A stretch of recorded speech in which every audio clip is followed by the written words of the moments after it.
Pemirsa, jangan lupa subscribe channel YouTube Official UTV, like dan bunyikan lonceng notifikasi Anda.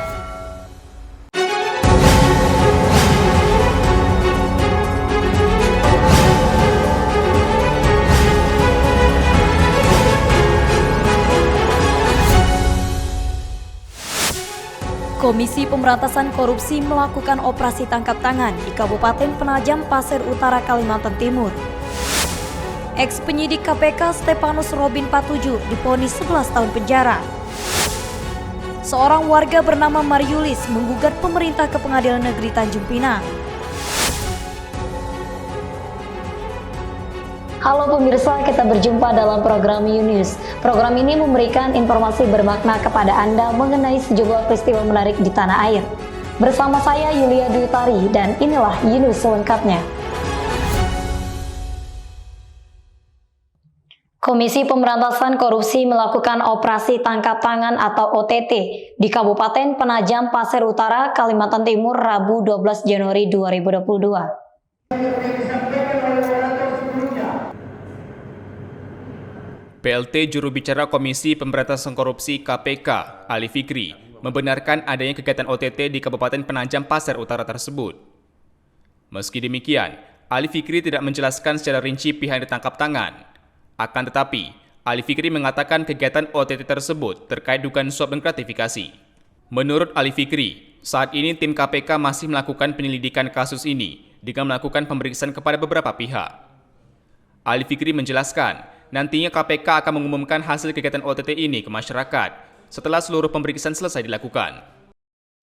Informasi yang dikumpulkan dari sumber lainnya, ruangan koridor Bupati Abdul Ghafur Mas'ud dan ruang Sekretaris Daerah Penajam Pasir Utara sudah disegel. Bahkan rumah dinas Bupati di Jalan Unongkal pun turut disegel KPK. Dari OTT tersebut, selain menjaring Abdul Ghafur Mas'ud, KPK juga menangkap 10 orang yang ikut terlibat. Berdasarkan informasi yang kami peroleh, benar bahwa KPK telah melakukan kegiatan tangkap tangan di Jakarta dan juga di Kalimantan Timur terkait dengan adanya dugaan tindak pidana korupsi, yaitu pemberian dan penerimaan hadiah atau janji kepada salah satu penyelenggara negara, yaitu kepala daerah di Kabupaten Penajam Pasir Utara, Kalimantan Timur. Saat ini tim KPK masih terus melakukan pemeriksaan dan permintaan keterangan terhadap beberapa pihak yang ditangkap tersebut. Tentu kami masih memiliki waktu maksimal 24 jam untuk menentukan sikap terhadap hasil pemeriksaan dan permintaan keterangan terhadap pihak-pihak yang ditangkap tersebut, sehingga apakah nantinya dapat disimpulkan benar ada peristiwa pidana korupsi dan ditemukan pihak yang bisa dipertanggungjawabkan secara hukum. Tentu setelahnya kami akan sampaikan secara utuh dan lengkap rangkaian kegiatan tangkap tangan ini kepada masyarakat setelah kami memastikan seluruh pemeriksaan telah selesai dilakukan. Dari Jakarta, Denny Hardimansyah, UTV mengabarkan. Dinas Kesehatan Kabupaten Bintan menargetkan 1.500 masyarakat Bintan menerima vaksin booster. Penyuntikan vaksin akan dilaksanakan di Rumah Sakit Umum Daerah Kabupaten Bintan Kamis pagi.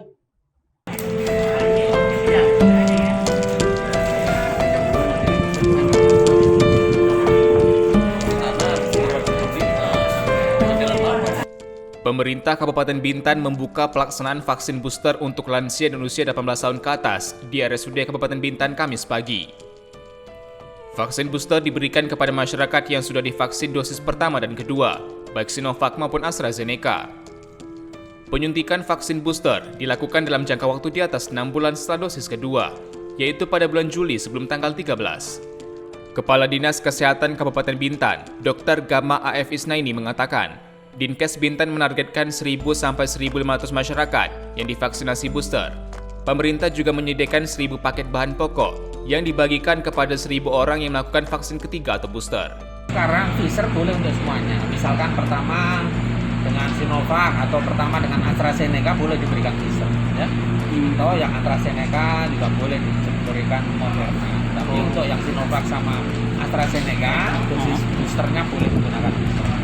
Oh gitu. Dengan setengah dosis yang kemarin, ya. Kalau booster kan berarti kemarin 0,3 mili, sekarang 0,15. Vaksin booster sangat berguna bagi lansia untuk meningkatkan kekebalan tubuh dari penularan virus COVID-19, terutama mengantisipasi varian baru Omikron. Tidak was-was lagi sama ini vaksin Omikron itu. Jadi bisa paling tidak antisipasi ya Pak ya. Rawan ya Pak ya. Tidak parah lah kalau sampai booster. Iya. Saudara-saudara kita yang lansia atau yang berisiko ini sebaiknya vaksin lah untuk menjaga diri kita sendiri, keluarga dan cucu-cucu kita. Dari Bintan, Kepulauan Riau, Andri Dwi Sasmito, UTV mengabarkan. Sidang dugaan ancaman kekerasan dengan terdakwa IGD Ari Astina alias Jering SID terhadap Adam Denny kembali digelar Pengadilan Negeri Jakarta Pusat pada Rabu 12 Januari. Dalam sidang lanjutan ini, JPU menghadirkan saksi fakta yang membahas isi percakapan dugaan ancaman kekerasan oleh Jering. Sidang lanjutan kasus dugaan ancaman kekerasan terhadap Adam Denny dengan terdakwa IGD Ari Astina alias Jering SID kembali digelar di Pengadilan Negeri Jakarta Pusat. Dalam sidang yang dihadiri langsung terdakwa Jering ini, Jaksa Penuntut Umum atau JPU menghadirkan Adam Denny beserta kekasihnya sebagai saksi. Denny menjabarkan, kasus ini bermula ketika ia sedang makan di kawasan Jakarta Pusat, menerima telepon dari nomor handphone Nora Alexandra, istri Jering. Dalam percakapan tersebut, Denny mengatakan dirinya menerima kata-kata kotor dan ancaman kekerasan. Dalam sidang ini, JPU juga menghadirkan bukti rekaman percakapan antara saksi dengan terdakwa. Seperti apa kalimat pengancaman yang ada kepada saudara? Satu saja. Saya injak kepala kau di trotoar. Ini kan tidak ketemu orangnya. Iya, betul ya. Lewat telepon. Betul. Kalau diinjak kepala saudara saksi, apa bisa lewat telepon diinjak? Karena dia mempunyai masa yang banyak. Dan saya takut akan hal itu. Walaupun kita hanya berbicara via telepon. Itu yang boleh, yang saya rasakan. Masanya ada di mana? Di mana-mana. Di mana-mana. Di sini juga ada? Ada. Di dekat rumah saudara juga ada? Ada. Outsider itu ada di mana-mana. Tes dari SID. Tapi kan belum tentu masanya juga ikut. Kita tidak ada yang tahu yang mulia. Tidak ada yang tahu di kemudian hari. Dan saya merasa di situ ya akan ada terjadi sesuatu. Karena memang saya sedang ditekan. Tanpa ada saya cari masalah, tiba-tiba saya diperlakukan seperti itu, pasti juga merasa. Jering yang ditemui usai persidangan mengaku akan fokus dengan keluarga dan segera mundur dari segala polemik-polemik di media sosial. Ya, saya sudah semoga ini jadi kasus yang terakhir. Saya mau fokus ke istri dan keluarga dan program bayi. Tidak ada kasus lagi, jadi saya akan mundur dari semua polemik-polemik di media sosial. Jadi pelajaran banget ya? Sangat. Jadi saya nggak mau lagi jadi anak nakal di medsos maupun di dunia nyata. Nanti ngeband lagi kan? Ngeband pasti. Jadi akan serius album sama anak. Semoga lekas punya anak. Amin. Amin. Ya, semoga. Dan mau fokusnya membuat istri bahagia karena saya sudah cukup lama membuat istri sengsara. Jadi saya punya utang banyak untuk membahagiakan istri saya. Dari Jakarta, Denny Hardimansyah, UTV mengabarkan. Presiden Joko Widodo melihat langsung kesiapan panitia dalam menyambut penonton MotoGP 2022 seri Mandalika yang berlangsung Maret mendatang. Jokowi juga mensimulasikan rute perjalanan wisata, bandara, hingga hunian wisata bagi penonton balap motor kelas dunia itu.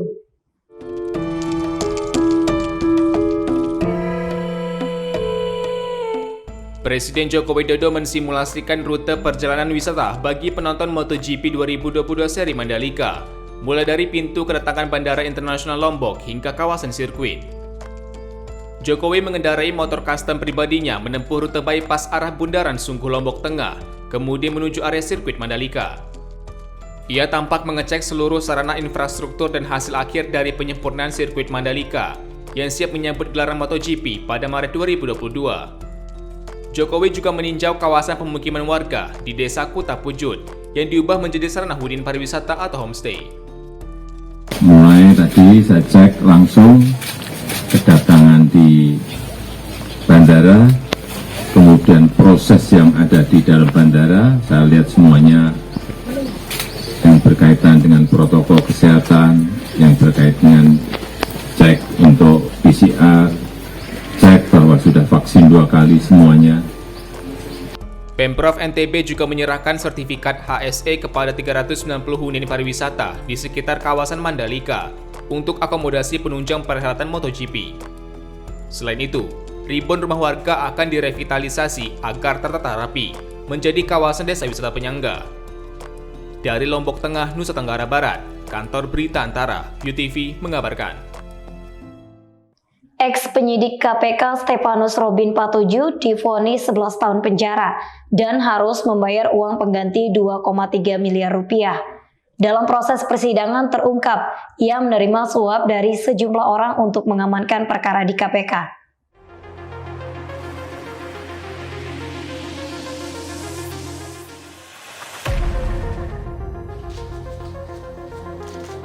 Hakim Ketua Juyamto mengatakan, Robin dinyatakan bersalah karena menerima suap dari sejumlah orang dengan total 11,538 miliar rupiah.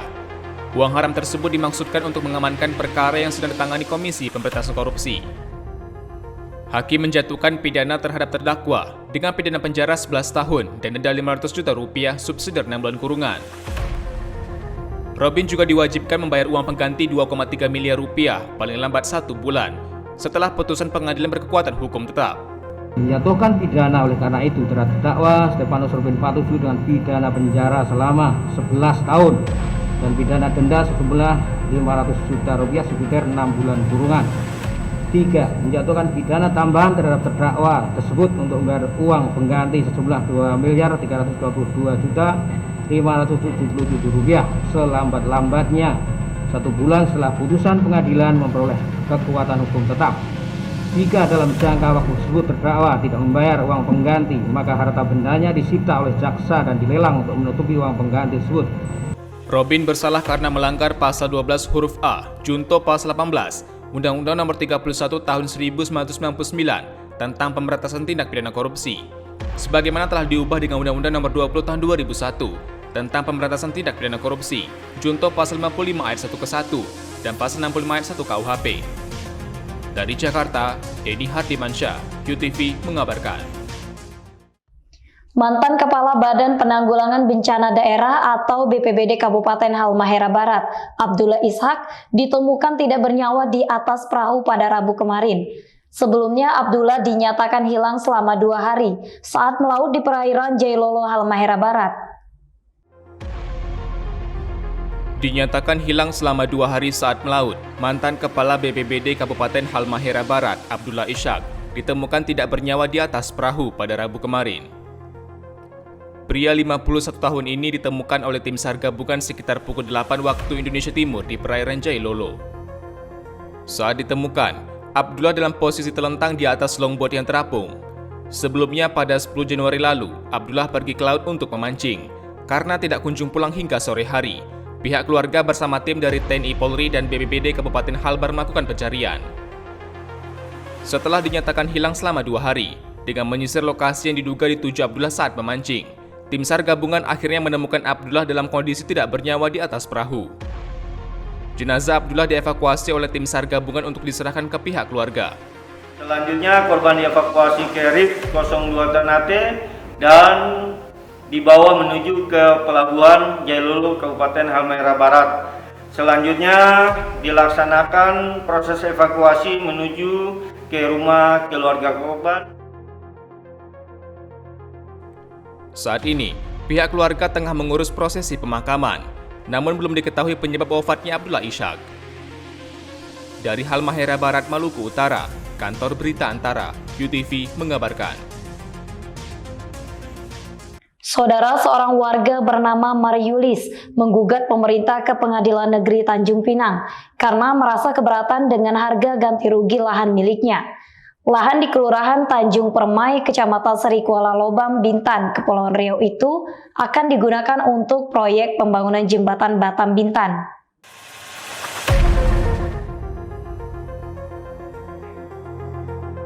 Gugatan perdata tersebut mulai disidangkan di Pengadilan Negeri Tanjung Pinang, Kamis 13 Januari. Tergugat dalam perkara ini, yakni Badan Pertanahan Nasional BPN Kabupaten Bintan, serta Dinas Pekerjaan Umum dan Penataan Ruang PUPR Provinsi Kepri. Noprizal, kuasa hukum Mariulis mengatakan, gugatan dilayangkan karena kliennya merasa keberatan atas ganti rugi lahan. Pasalnya, ada perbedaan harga ganti rugi antara lahan Mariulis dengan warga lainnya masih berdekatan. Kita merasa nilai ganti kerugian itu tidak layak dan tidak adil karena ada disparitas harga terhadap lahan yang sama dengan lokasi yang sama. Itu terjadi perbedaan harga yang lebih dari 2 kali lipat. Lahan di depan milik klien kita ini itu nomor rincikannya itu nomor rincikan 53 atas nama Sugiono, itu per meternya itu dihargai kurang lebih 690.000 per meter. Sementara punya klien kita yang berada persis di seberang tanah dari Sugiono ini hanya dihargai sebesar 300.000 per meter. Jadi lebih dari 2 kali lipatnya gitu. Nah, sehingga klien kita ini mengajukan keberatan terhadap besaran ganti rugi yang telah ditetapkan oleh tim penilai. Jaksa Pengacara Negara JPN Kejati Kepri, Ponco Santoso mengatakan, penilaian harga ganti rugi lahan dilakukan oleh Kantor Jasa Penilai Publik KJPP. Tapi soal disparitas harga itu gimana tuh Pak? Sampai ada harga yang berbeda. Ini kan sudah ada penilai ya, tim KJPP secara khusus ya, tugas mereka, jadi kita pun tidak ada menilai itu dari dinas pendidikan dan sebagai independen berdasarkan SPI ya. Nilai mereka itu kan dilihat semua dinilai, termasuk sama zona tanahnya ya. Dan memang setiap bidang tentu beda-beda, mana yang dekat jalan, agak jauh, yang belakangan. Nanti yang lebih memahami itu KJPP nanti akan menjelaskan itu sidang ya. Ya. Sidang perkara gugatan perdata ini akan kembali dilanjutkan minggu depan dengan agenda mendengarkan keterangan dari pihak KJPP selaku tim penilai tanah. Dari Tanjung Pinang, Kepulauan Riau, Muhammad Khairuddin, UTV mengabarkan. Arus penumpang di Pelabuhan Domestik Sekupang mengalami peningkatan menjelang perayaan Imlek tahun ini. Pihak pelabuhan menyiapkan tambahan 2 unit armada kapal untuk menampung calon penumpang.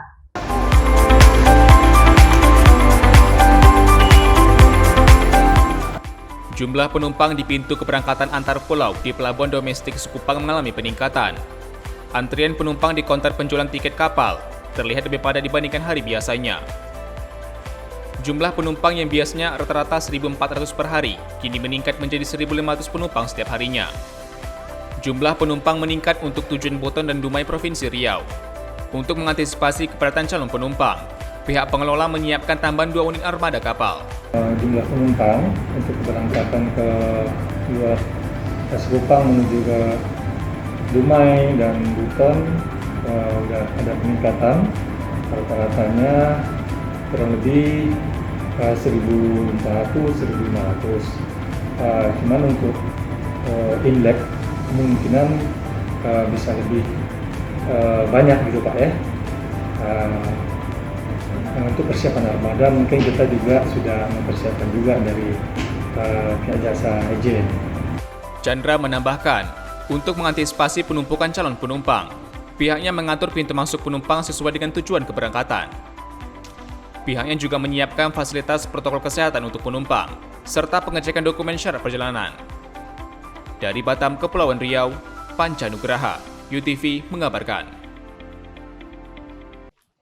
Menteri Pemberdayaan Perempuan dan Perlindungan Anak Bintang Puspayoga mendesak agar tersangka Henry Wirawan dihukum seberat-beratnya, bahkan dihukum kebiri.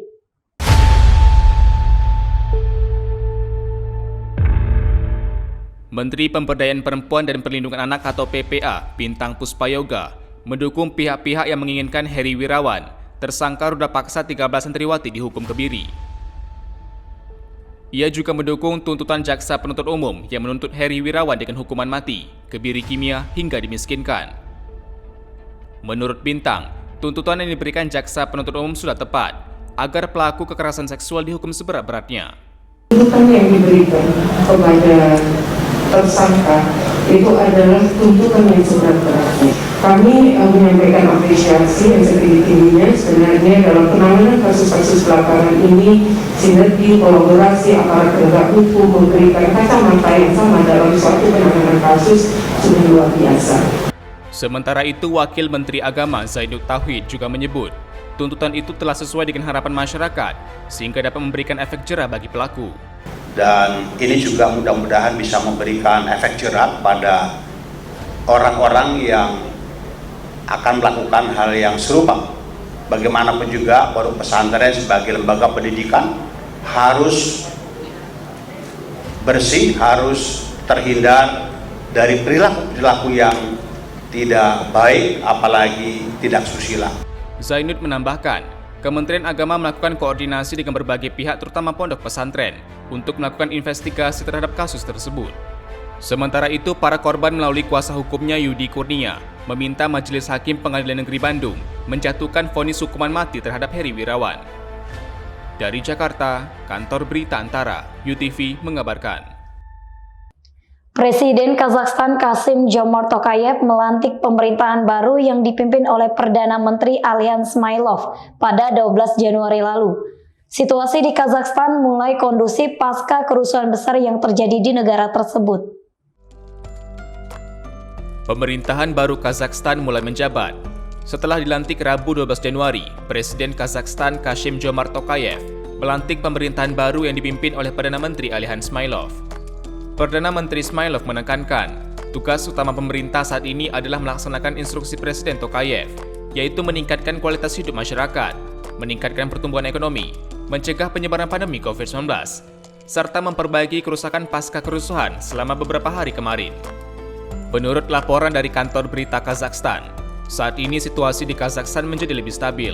18 bandara telah beroperasi kembali, semua stasiun kereta api dibuka, dan pembatasan akses di jalan raya nasional telah dicabut. Sebelumnya, demonstrasi besar-besaran yang dipicu oleh kenaikan harga bahan bakar mengguncang Kazakhstan selama beberapa hari, hingga menyebabkan kerusuhan dan banyak menelan korban jiwa serta korban luka-luka. Sekitar 5.800 orang ditahan di Kazakhstan selama kerusuhan terjadi, termasuk orang asing, hingga Presiden Tokayev menyatakan hari berkabung nasional pada 10 Januari. Dari Kazakhstan, Kantor Berita Antara, UTV mengabarkan. Pemerintah Provinsi Kepulauan Riau berencana membangun gedung Lembaga Adat Melayu atau LAMKEPRI di pelataran Anjung Cahaya kawasan Gurindam 12 Tanjung Pinang. Pembangunan gedung tersebut direncanakan selesai dalam 2 tahun. Pembangunan gedung LAM akan dijalankan dengan penataan kawasan Gurindam 12. Salah satunya relokasi pelaku usaha mikro kecil menengah UMKM di pelataran Anjung Cahaya. Usai memantau langsung lokasi pembangunan gedung LAMKEPRI, Rabu 12 Januari, Gubernur Ansar Ahmad mengatakan, relokasi UMKM menjadi salah satu perhatian pemerintah. Menurut Ansar, selain pembangunan gedung LAMKEPRI, pemerintah Provinsi Kepri juga berencana membangun gedung etalase Dekranasda dan lahan gerai makanan cepat saji di kawasan Gurindam 12. Untuk pembangunan gedung LAM, kita udah diskusi sama LAM Provinsi, kita juga sudah surati pemerintah kota. Kemarin kan saya dengar kekhawatiran Ibu Wali hanya soal UMKM yang ada di sana. Nah, yang ada di Anjung Cahaya itu pasti jadi perhatian kita. Kita tidak akan membangun ini mengorbankan yang lain. Maka kita sediakan space untuk mereka, nanti kita bangunkan makan yang lebih baik. Ya, dengan tempat yang lebih representatif dan mereka bisa dapat 2 sisi. Sisi Jalan Lama dan sisi Jalan Gurindam. Jalan Gurindam ini kan tahun ini kita selesaikan nih dengan APBD. Ya, kita selesaikan sehingga keseluruhan nanti sudah beraspal. Nah, selain itu kita kan juga tahun ini menyelesaikan pembangunan gedung etalase Dekranasda. dan itu gedungnya cukup besar untuk memasarkan produk-produk unggulan kita dari semua kabupaten kota, sehingga ini nanti jadi ya seperti showcase-nya kita lah gitu ya. Pembangunan Gedung Lam Kepri akan masuk proses lelang tahun ini dengan perkiraan anggaran 30 miliar rupiah yang bersumber dari APBD. Dari Tanjung Pinang, Kepulauan Riau, Ardian Syah Putra, UTV mengabarkan. Terima kasih telah menyaksikan informasi yang telah kami sajikan. Tetap saksikan News selanjutnya. Salam sehat, sampai jumpa.